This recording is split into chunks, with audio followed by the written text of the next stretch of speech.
प्रक्षेपण आपल्या आवडत्या मराठी हॉटस्पॉटवर।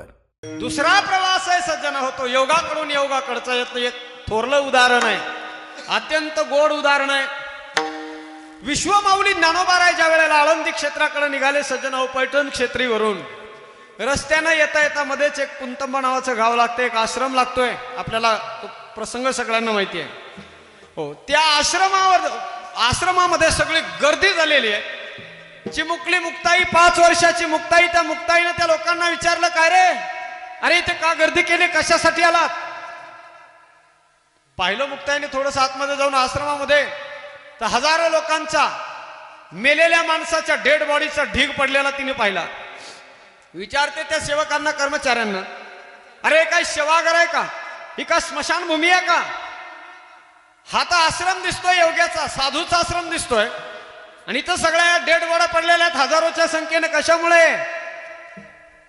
सेवकांनी सांगितलं, त्या श्रमिकांनी सांगितलं की हा आश्रम एक महान योगी आहे, त्या महान योग्याचा आश्रम आहे, नाव आहे त्या योग्याचं योगीराज चांगदेव।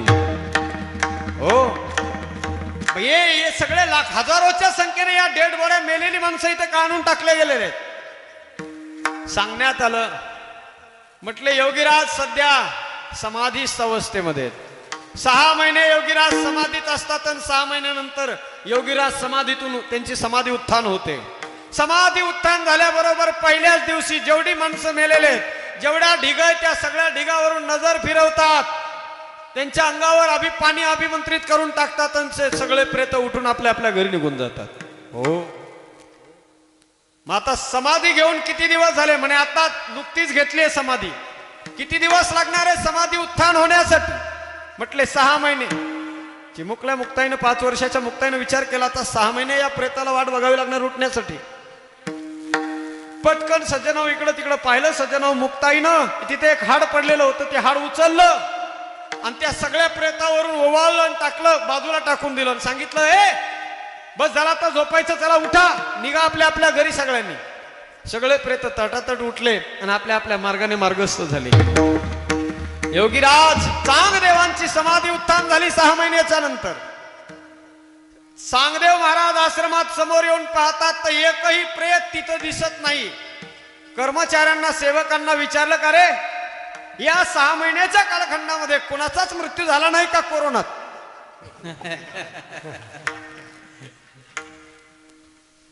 लोकांनी हात जोडून सांगितलं, म्हणले महाराज ढीग लागला होता, ढीगच्या ढीग लागला होता, कोणाची कोणती बॉडी कोणाची कोणती बॉडी ओळखू सुद्धा येत नव्हती। हजारोच्या संख्येने माणसं मेलेले होते। अरे मग गेले कुठं ते माणसं? बस महाराज, एक 5 वर्षाची मुलगी, नाव होतं तिचं मुक्ताई, बाजूला पडलेलं हाड तिनं उचललं, त्या सगळ्या प्रेतावर ओवाळून टाकलं बाजूला, आणि बघतात तर काय नवल महाराज, सगळीच्या सगळी प्रेत, मेलेले सगळे माणसं तटातट उठले, आपल्या आपल्या गावाला घरी निघून गेले। बघा सज्जन हो, त्याच वेळेला त्या चांगदेवाने 1400 वर्ष जीवन जगणाऱ्या चांगदेवाने तिथंच विचार केला, मोठी माणसं मोठेच असतात बघा, त्यांचे विचारही मोठे असतात, म्हणूनच ते मोठे असतात।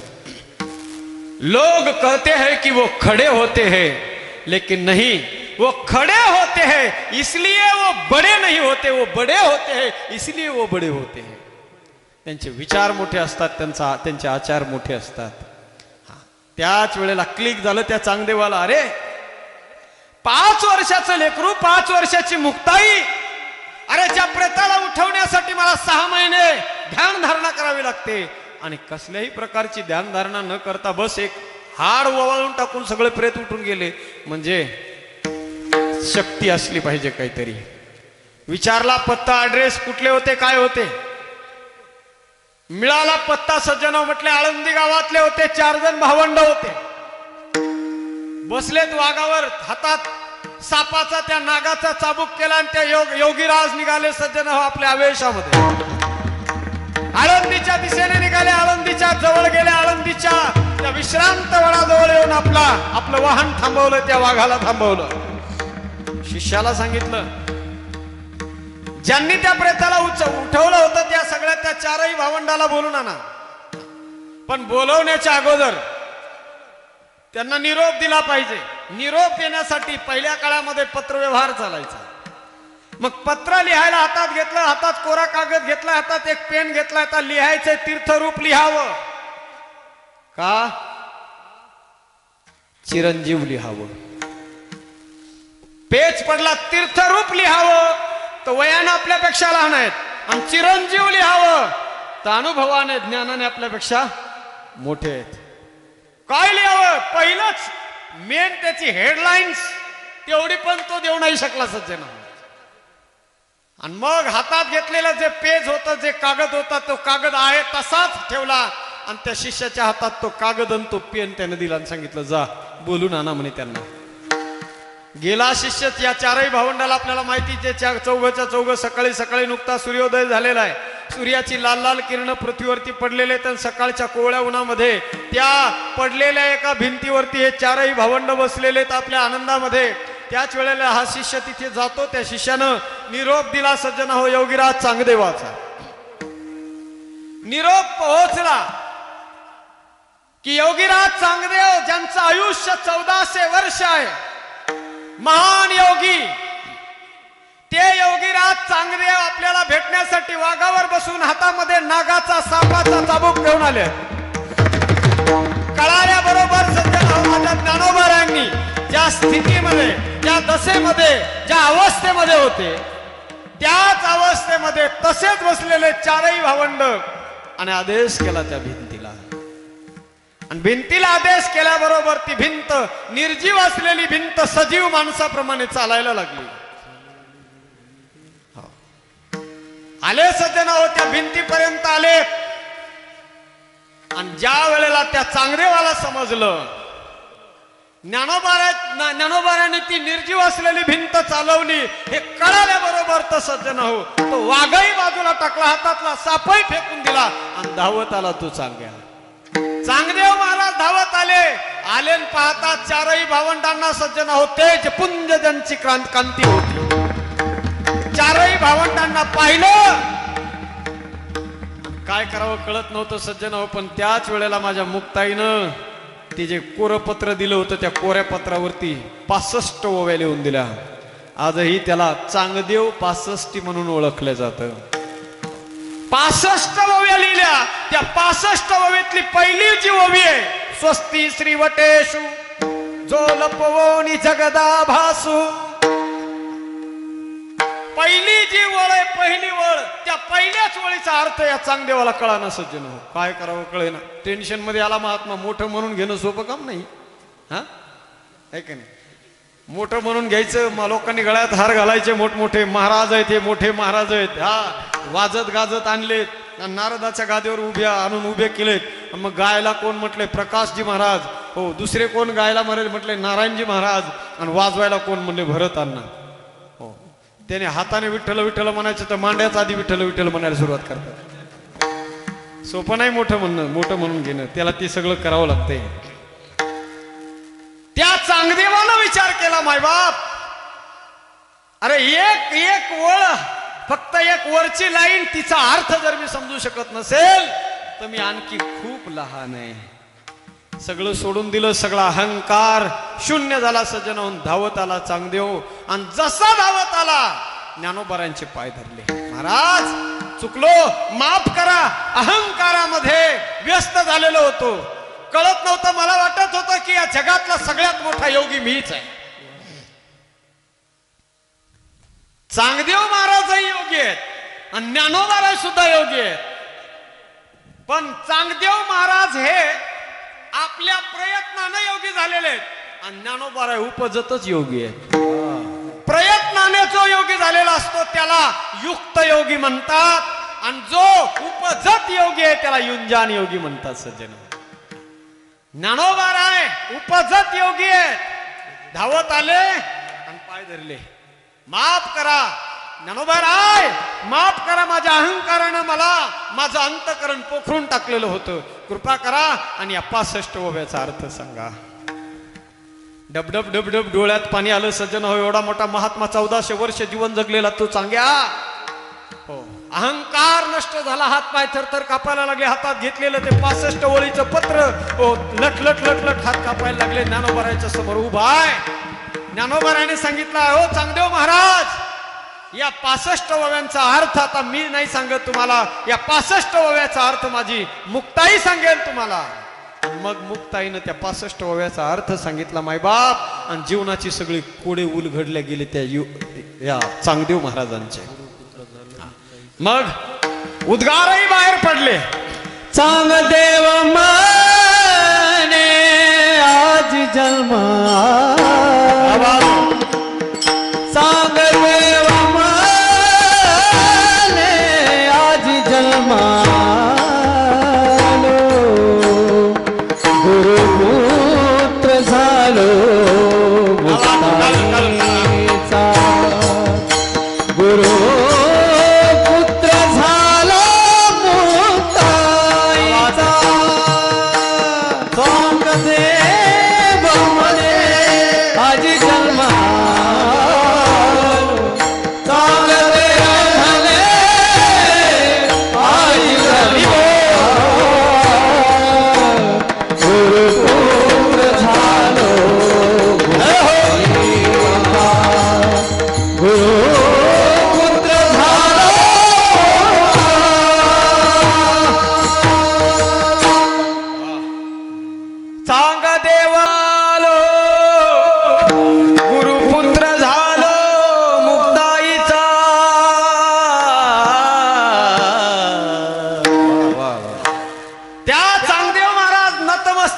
सज्जन हो. 1400 वर्ष जगलेला चांगदेव. शेवटी मला फक्त एवढंच सांगायचंय, प्रवास सुरू केला आपल्या आश्रमापासून त्या चांगदेवानं. एका योग्याचा प्रवास दुसऱ्या योग्याकडे, योगाकडून योगाकडचा प्रवास, चांगदेवाचा प्रवास ज्ञानोबा रूपी योग्याकडे प्रवास आहे सज्जन हो. योगाकडून योगाकडचा प्रवास आहे. तिसरा प्रवास आहे योगा भोगाकडून योगाकडचा प्रवास. प्रपंचामध्ये जीवन जगत असताना हो हळूहळू त्या प्रपंचाला राजीनामा द्यायचा आणि योगाकडे वृद्धी करायची आपल्या जीवनात. हा तिसरा प्रवास आहे. आणि चौथा प्रवास आहे योगाकडून भोगाकडचा. तो अत्यंत दुर्दैवी आहे. परमार्थ करत करत आयुष्यभर ज्याची पिढ्यानपिढ्या ज्यांच्या घरामध्ये परमार्थ चालत आलेला आहे, आणि त्याच घरामध्ये एखादा व्यक्ती सज्जन हो, त्यानं त्या परमार्थाला धुळीला मिसळावं. चांगला भजन करतोय, कीर्तनामध्ये आनंद घेतोय, रोज कीर्तन ऐकायला येतोय, हे सगळं जीवनामध्ये चाललेलं आहे, सारखं नामस्मरण चालू आहे, आणि अचानक लत लागते सज्जन हो कशाची? मदिरापान करायची. दारू प्राशन करायला लागतो. मग हळूहळू हळूहळू सगळे अवगुण वाढायला लागतात. आता हा जो प्रवास आहे ना, अगोदर चांगला आहे, चांगल्या स्थितीला आहे, पण आता पतनाच्या दिशेनं मार्ग चाललेला आहे. वाट पतनाच्या दिशेने नकोय सज्जन हो. आपली वाट ही वृद्धीकडे असली पाहिजे, वाढत गेला पाहिजे आपल्या जीवनाचा प्रवास. आता ऐका, 4 प्रकारचे मी प्रवास तुमच्या समोर मांडले सज्जन हो. भोगाकडून भोगाकडचा प्रवास, योगाकडून योगाकडचा प्रवास, योगाकडून भोगाकडचा प्रवास, आणि भोगाकडून योगाकडचा प्रवास. हे 4 प्रवास आहे बघा. आणि या 4 प्रवासाच्या माध्यमातूनच या जगातले सगळे माणसं प्रवास करतात. आता ऐका, प्रवास कुणी करत असला आणि किती प्रवास करत असला तर शेवटी प्रवासी माणूस थकतच असतो. जरी तो पालघरवरून आला आणि शेवगावून आला तरी बी तो थकतच असतो. ऐका नाही, माणूस हा थकतच असतो. थकणं हा त्याचा स्थायी स्वभाव आहे. मग थकलेल्या माणसाला, त्या थकलेल्या व्यक्तीला 11 वाजले की त्याला 20वा मिळाला पाहिजे. तसं 10:30लाच मिळाला पाहिजे होता, पण कमीत कमी 11 वाजले की त्याला 20वा मिळाला पाहिजे. बघा तुम्ही आळंदी पंढरीच्या वारीमध्ये चालताना 4-2 किलोमीटर चालले की प्रत्येक गावागावामध्ये 20वा आहे ना. प्रत्येक गावामध्ये 20वा आहे. 20वा हो. सगळे माणसं चालतात आणि 20वा घेतात, चालतात आणि 20वा घेतात. बघा, चालणाऱ्या माणसाला सुद्धा 20व्याची गरज आहे, बोलणाऱ्या माणसाला सुद्धा 20व्याची गरज आहे, गाणाऱ्या माणसाला सुद्धा 20व्याची गरज आहे. आता हे जरी गात असले पण हे अखंड गाऊ शकत नाहीत. भरत महाराज पकवाद जरी वाजवत असले पण अखंड पकवाद वाजवू शकत नाहीत. अखंड पकवाद वाजवणारा जन्माला यायचा आहे भरत महाराज. अखंड तुम्ही 2 मिनिटं सुद्धा पखवाज वाजवू शकत नाहीत, अखंड. हा, कारण पखवाज वाजवत असताना भरत महाराजांच्या गुरु महाराजांनी सुरुवातीपासून जी बोल द्यायला सुरुवात केली ना, त्या प्रत्येक बोलामध्ये धागीनाथापासूनच खंडाला सुरुवात केली, त्याच्यातच 4 खंड केलेत. म्हणून ते अखंड वाजू शकत नाहीत. मात्रा ज्याला म्हणतात ना, मात्रा ते खंड आहे. शास्त्रीय भाषेमध्ये त्याला खंड म्हणतात, खंड. अखंड वाजवू शकत नाही माणूस, अखंड बोलू शकत नाही, अखंड चालू शकत नाही, आणि अखंड उभा बी राहू शकत नाही. आमुची विश्रांती, आमुची विश्रांती, आमुची विश्रांती, आमुची विश्रांती,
आमुची विश्रांती, तुमचे चरण कमळापती.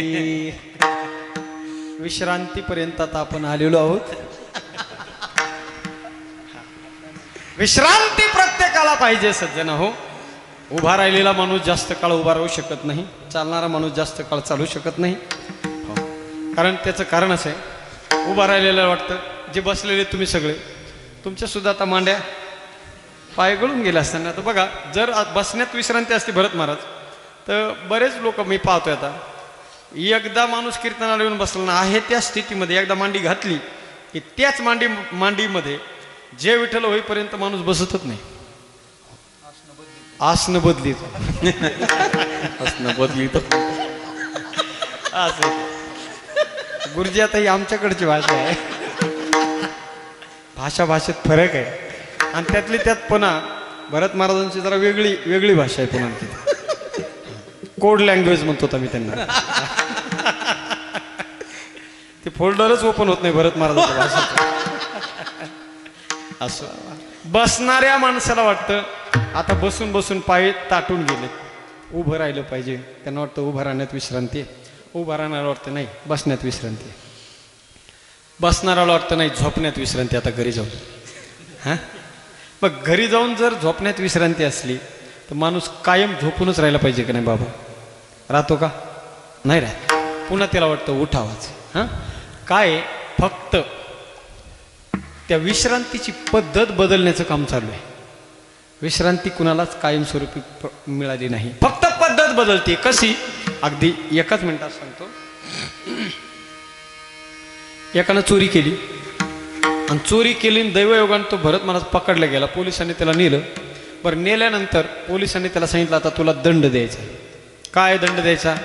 मग दंडाचे तो घाबरलाय, तो चोरी केली, पकडल्या गेला, आता पोलीस मारणार त्याला, हे लक्षात आलं त्याच्या. मग त्याला विचारलं, म्हणे तू चोरी केली? म्हणला हो. कबूल झाला, प्रामाणिक होता, कबूल झाला. म्हणला हो चोरी मी केली. मग आता तुला त्याचा दंड भोगावा लागेल. हो हो साहेब भोगतो. हां पण ऐक, तुला दंड भोगावाच लागणार आहे, पण दंड कसा भोगायचा याचं प्राधान्य तुला दिलं जाणार आहे. म्हणजे बघ आता तुला दंड अशा पद्धतीचा, दंडाचे 2 प्रकार आहेत गुरुजी. पोलिसांनी त्याला सांगितलं, म्हटलं हे बघ, एक दंडाचा प्रकार असा आहे, तुला 1 किलो हिरव्या मिरच्या एकाच वेळेला खाव्या लागतील. हा एक प्रकार आहे. आणि दुसरा एक प्रकार आहे, म्हटले एक कोल्हापूरचा पैलवान, तो तुला 5 दांडे तुझ्या पाठीत आणणार आहे. बघ आता तू विचार कर, त्याला त्याच्यातच धन्यता वाटली. भिशे महाराज तो म्हणला बरं झालं, पोलिसांनी कमीत कमी माझ्यावर सोपवलं काय डिसिजन घ्यायचं ते. हो सुरुवातीला म्हणला साहेब, दंडे खाणं मार खाणं दुसऱ्याच्या हातून जरा अपमानासारखी गोष्ट आहे. आपलं घरात बसल्या बसल्या खोलीत 4 भिंतीच्या आत मिरच्या खातो, काय त्रास होईल ते होऊ द्या. हा घेतल्या मिरच्या नागला खायला महाराज. 7-8 मिरच्या भरत महाराज तोंडात टाकल्या, जाळ उठला तोंडात, जाळ उठला. पुन्हा मिरचीच जायना पुढे. हो पुन्हा हात जोडले. पोलीस पाटील आला, म्हणला साहेब बस मिरच्या नाही खाऊ शकत म्हणला. हो आता गपचूप म्हणला खोलीमध्ये 2-4 दंडे खातो. हो आता मारणारा काय सामान्य होता का तो? पैलवान कोल्हापूरचा आणलेला. 2 दंडे बसले, 2 सहन केले त्यांनी सुरुवातीला. हो पण 3रा दंडा त्याला माहिती होता, आता जर पाठीत पडला ना तर मी वाचतच नाही. त्याला माहिती होतं आता मी जाणार, 3ऱ्या दंड्यात जाणारच, कामच होणार आपलं. पुन्हा म्हणला साहेब नाही मिरच्याच खातो. मिरच्या खाल्ल्या तरी कष्टच आहेत. हा मिरच्या खाल्ल्या तरी कष्टच आहे, दंडे खाल्ले तरी कष्टच आहे. फक्त कष्टाची पद्धत बदलतोय. बसलं तरी कष्ट आहे, उभं राहिलं तरी कष्टच आहे. आणि कीर्तन आता कोहर ऐकायचं, ऐकून ऐकून कष्टच आहे. ऐक नाही असं विश्रांती, परमनंट विश्रांतीची गरज आहे. महाराज संतांना विचारलं, महाराज तुम्हाला मिळाली? संत म्हणतात, आता निश्चिंतीने पावलो विसावा, कुंटलिया धावा तृष्णेची. आम्हाला मिळाली आहे ती विश्रांती, आम्हाला मिळाली म्हणून आम्ही अपेक्षा करतो देवा, आमुची विश्रांती तुमचे चरण. कोणती आहे विश्रांती? तुमचे चरण. देवाचे चरण ही माणसाच्या जीवनातली सर्वात मोठी विश्रांती आहे. सज्जन हो ऐका, चरण, देवाचे चरण, चरणाजवळ, देवाच्या चरणाजवळ खरी विश्रांती. प्रपंचात दुसरीकडे कुठं गेला तरी विश्रांती नाही. हो पण त्यासाठी त्या देवाच्या चरणावर आपलं मन एकरूप केलं पाहिजे. मग एकदा का ते तिथं ठेवलं, ते स्थिर केलं, आता कोठे धावे मन तुझे चरण किंवा तुमचे चरण देखलिया. एकदा का ते चरण मनानं पाहिले की मन त्या चरणाच्या स्वरूपाकार होऊन जातं, त्या भगवंताच्या स्वरूपाकार. त्याच्यासाठी मन अत्यंत गोड वस्तू आहे सज्जन हो. मन आपलं भगवंताच्या स्वरूपाशी एकरूप झालं पाहिजे. एवढं एकरूप झालं पाहिजे, एवढं एकरूप झालं पाहिजे. अगदी 2च मिनिटात फक्त एक उदाहरण सांगतो गुरुजी आणि शेवेला पूर्ण विराम देतो. मन जर एकरूप नाही झालं तर किती परमार्थ केला तरी काही उपयोग नाही. किती एकरूप, देवाच्या चरणावर मन एवढं एकरूप झालं पाहिजे. विषय महाराज एवढं एकरूप झालं पाहिजे. मी नेहमी भागवतामध्ये एक उदाहरण सांगत असतो. एका गावामध्ये एक भरी मोठी एक मस्जिद आहे. त्या मस्जिदीमध्ये त्या ओट्यावरती एक चादर टाकून अशीच तो मौलवी, मुस्लिम समाजाचा तो मौलवी नमाज अदा करतोय. नमाज अदा करण्यासाठी तो बसलेला आहे. सकाळची वेळ आहे. त्याच वेळेला एक त्या गावातली तरुण स्त्री आपल्या पायामध्ये पायतन घालून सज्जन होती, धावत सुटली, पळायला लागली. ती मुलगी पळायला लागली, जवान मुलगी सज्जना होती, पळत होती ती स्त्री. आणि पळता पळता तिला मध्येच ती मस्जिद आली आणि त्या मस्जिदीच्या ओट्यावरती चढली आहे. मस्जिदीच्या ओट्यावर चढली तरी ती पळतच होती.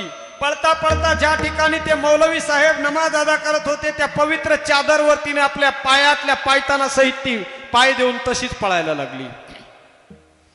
मौलवी सज्जन हो आपल्या ईश्वराला, आपल्या खुदाला, आपल्या अल्लाचं स्मरण करत होते त्या चादरवर बसून. ज्या वेळेला त्या मौलवीनं पाहिलं की ही मुलगी आपल्या पायामध्ये चप्पल घालून माझ्या चादरवर हिनं पाय दिले, राग आला. तळ पायाची आग मस्तकाला गेली. मौलवी लाले लाल झाला रागाने. येऊ द्या त्या स्त्रीला, दाखवतो तिला, सांगतो तिला. नालायक बदतमीज लडकी. जशी तिकडून ती आली सज्जन हो, आल्याबरोबर याला राग आलेला होता. ए नादान लड़की, ए बदतमीज, तुम्हें कोई तमीज नाम की चीज है या नहीं? अरे तुझे दिखाई नहीं दी इतनी बड़ी मस्जिद, इतनी बड़ी ये चादर, मैं यहाँ क्या कर रहा था? मैं मेरे अल्लाह को, मेरे खुदा को मैं याद कर रहा था, और तू जो है अपने पैरों में जूते पहन करके कहां भाग रही थी? प्रश्न विचारला. घाबरलेली मुलगी थरथर त्या ओठानं उत्तर देऊ लागली. मौलवी साहेब माफ करा, तुम्ही या मस्जिदीमध्ये तुम्ही तुमच्या ईश्वराला, तुमच्या अल्लाहचं स्मरण करत होता? म्हणे हो, मैं मेरे अल्लाह को याद कर रहा था, मैं मेरे खुदा को याद कर रहा था, मैं यहां नमाज अदा कर रहा था. मैंने देखा तुझे पैरों में जूते पहन करके कहां भाग रही थी, कहां खो गई थी तू? मग त्या मुलीनं उत्तर दिलं. मुलीनं हात जोडले आणि सांगितलं, मौलवी साहब माफ करना, मौलवी साहब, आप कहते हो कि आपने यहां नमाज अदा करी, आप यहाँ अपने भगवान को, अपने अल्लाह को, अपने खुदा को याद कर रहे थे, आप कहते हो, लेकिन मुझे तो ऐसे लगता है कि आपने नमाज अदा की ही नहीं. अरे चोर से चोर और ऊपर से सिरजोर, मुझे डांट रही हो ऊपर से, तुझे दिखाई नहीं दिया मैं यहाँ क्या कर रहा था? माफ करना मौलवी साहब, ये मैं इसीलिए कह रही हूं कि आपने नमाज अदा की ही नहीं, क्योंकि मौलवी साहब मैं एक नादान लड़की हूं, मैं नादान लड़की हूं, और मैंने मेरे प्रियतम को, मेरे प्रियकर को मैंने समय दिया था. मैं जिस पर प्रेम करती हूं, मेरा जीवन जिसके चरणों में मैंने न्यौछावर कर दिया है, उसको मैंने मिलने का समय मैंने दिया था उसे, और सही समय पर, दिए हुए समय पर, सही वक्त पर पहुंचने के लिए मैं इतनी बेताब हो गई थी. मी एवढी उत्तावीळ झाली होती, एवढी लालायित झाली होती, देहभान विसरून गेलेली होती, आणि पळत असताना मौलवी साहेब माफ करा, मला तुमची मस्जिदही दिसली नाही, मला तुमची चादरही दिसली नाही. मौलवी साहेब माफ करा, पण मला वाटतं तुम्ही नमाज अदा केलीच नाही.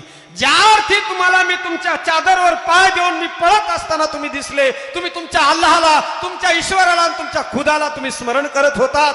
मौलवी साहेब, ज्या अर्थी मी तुम्हाला दिसले त्या अर्थी तुमचं मन एकरूप झालेलं नव्हतं तुमच्या भगवंताच्या चरणावर.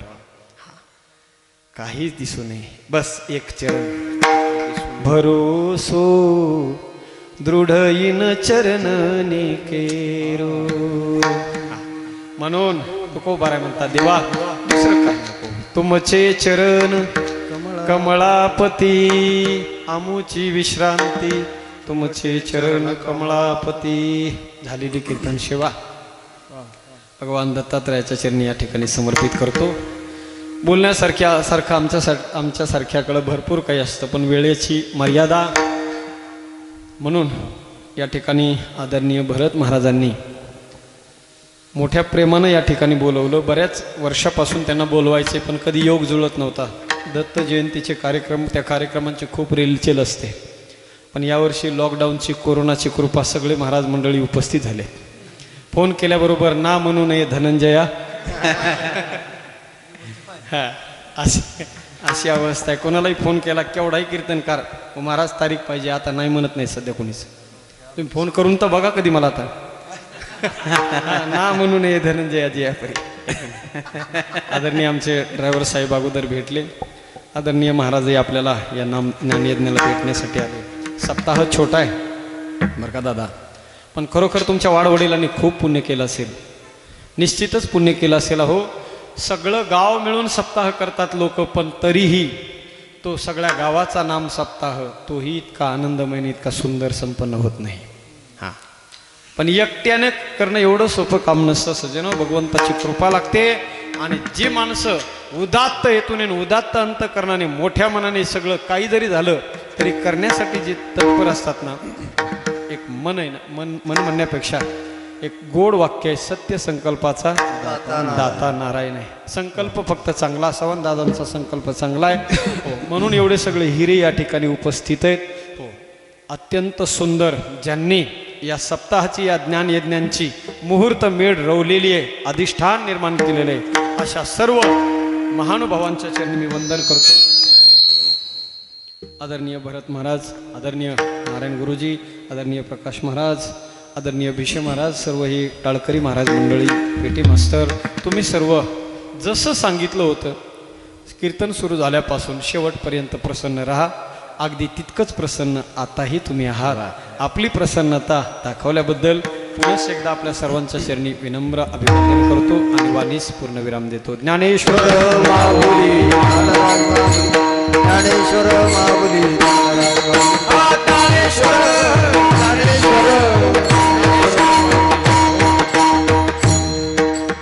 ऐका, अगदी गोड 2 मिनिटाची अशी गोड चाल होईल आणि कीर्तनाला निचजा प्रक्षेपण आपल्या आवडत्या मराठी हॉटस्पॉटवर.